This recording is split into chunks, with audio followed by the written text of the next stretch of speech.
बिस्मिल्लाहिर्रहमानिर्रहीम। अस्सलाम वालेकुम डियर स्टूडेंट्स, हम सी लैंग्वेज पढ़ रहे हैं और इस कोर्स सीरीज़ का आज लेक्चर नंबर 11 है।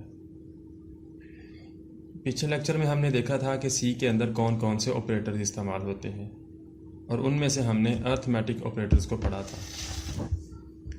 आज के लेक्चर में हम देखेंगे कि असाइनमेंट स्टेटमेंट क्या होती है, असाइनमेंट ऑपरेटर क्या है, एल वैल्यू क्या है और आर वैल्यू क्या है। तो चले आज का लेक्चर शुरू करते हैं।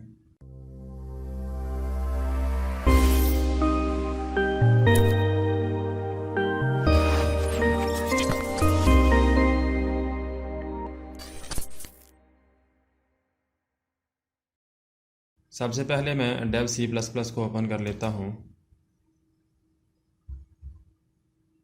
हम अपने पहले वाले प्रोग्राम को ओपन कर लेते हैं। सबसे पहले हम देखते हैं कि असाइनमेंट स्टेटमेंट क्या है। यह स्टेटमेंट हम पढ़ चुके हैं पहले, जिसमें हमने लिखा था a इज़ इक्वल टू 10।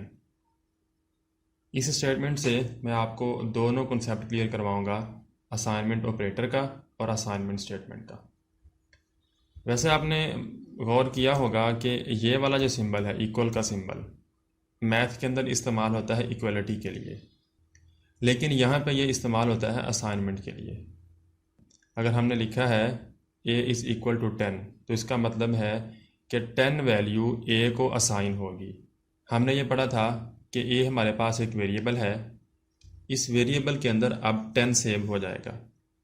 इसी तरह इसके नीचे देखें, हमने लिखा है b इज़ इक्वल टू 8, तो इसका मतलब ये है कि b वेरिएबल के अंदर 8 स्टोर हो जाएगा। यानी हमने 8 असाइन किया b को और 10 असाइन किया a को। तो ये जो पूरी एक स्टेटमेंट है जिसके अंदर असाइनमेंट की जा रही है, यानी हम वैल्यू असाइन कर रहे हैं एक वेरिएबल को, इसको हम कहते हैं असाइनमेंट स्टेटमेंट। और अगर हम बात करें असाइनमेंट ऑपरेटर की, तो ये वाला ऑपरेटर जो है ये वैल्यू असाइन करने के लिए इस्तेमाल हो रहा है, इसलिए हम इसको कहते हैं असाइनमेंट ऑपरेटर।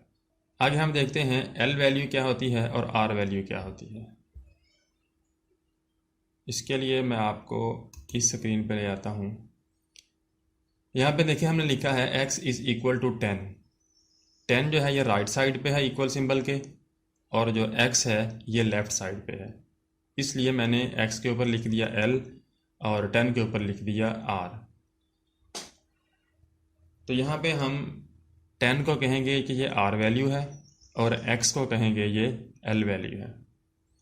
अब हमने ये देखना है कि l वैल्यू के अंदर कौन कौन सी चीज़ें आ सकती हैं और r वैल्यू के अंदर कौन कौन सी चीज़ें आ सकती हैं। ये बात आपने हमेशा याद रखनी है कि हमेशा जब भी असाइनमेंट होगी वो राइट साइड से लेफ़्ट की तरफ होगी। यानी हम यूँ कह सकते हैं कि लेफ़्ट साइड पे हमारे पास सिर्फ वेरिएबल आएगा। वो वेरिएबल किसी भी टाइप का हो सकता है, वो इंटीजर टाइप का हो, फ्लोट टाइप का हो, स्ट्रिंग टाइप का हो। और राइट साइड पे हमारे पास वेरिएबल भी आ सकते हैं, एक्सप्रेशन भी आ सकता है। मिसाल के तौर पे मैं आपको डेव सी प्लस प्लस पे दोबारा लेके जाता हूँ और यहाँ पे हमको एक और स्टेटमेंट लिखते हैं। सपोज करें मैं यहाँ पे लिखता हूँ 10 प्लस 11, तो ये भी हमारी वैल्यू ठीक है। अगर मैं यहाँ पे लिख देता हूँ 8 प्लस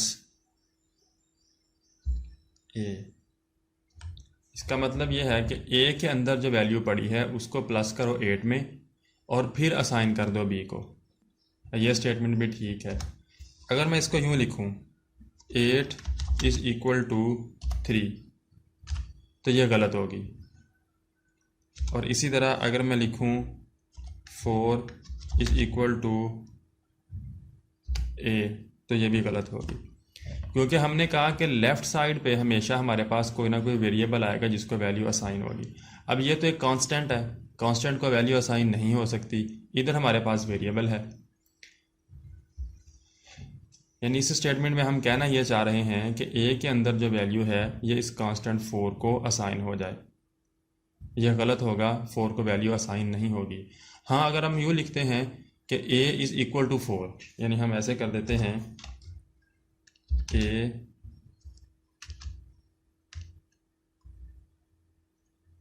इक्वल 4, तो ये बात ठीक होगी। इसका मतलब ये है कि ए हमारे पास एक वेरिएबल है और इसको हम 4 वैल्यू असाइन कर रहे हैं।